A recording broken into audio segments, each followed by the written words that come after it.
Mummy આ શેના પાપડ બનાવો છો તમે? બટેટાના પાપડ. બટેકાના ફરાળી પાપડ કે કઈ લોટ આવે? ફરાળી પાપડ. આ કઈ રીતે બનાવવાના હોય?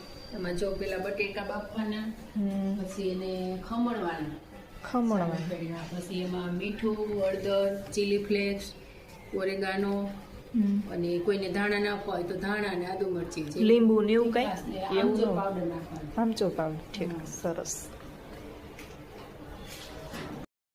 અને વણવાના કે મમ્મી પછી કઈ બીજું દબાવવાના? જો આની ઉપર આમ કાગળ મૂકવાનો, હા, અને પછી આ ડીશ થી દબાવવાના. ડીશ થી પ્રેસ કરવાની ને? સરસ. ઠીક, વણવાનું નહીં, વણતા નહીં ફાવતા હોય કે વણવાના જ ન હોય? ઢીલું હોય ને એટલે વણતા ન થાય. ઠીક, જો આપણે આજ બટેકાના પાપડ બનાવ્યા, ફરાળી પાપડ.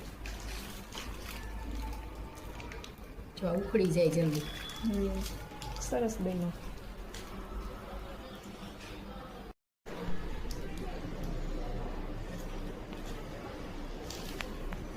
ચાલો, પાપડ બનાવ્યા છે તો 2 પાપડ રહ્યા છે, પૂરા કરી દીધા. ઘઉંના ને એના હોય ને 2-3 કલાક વહી જાય.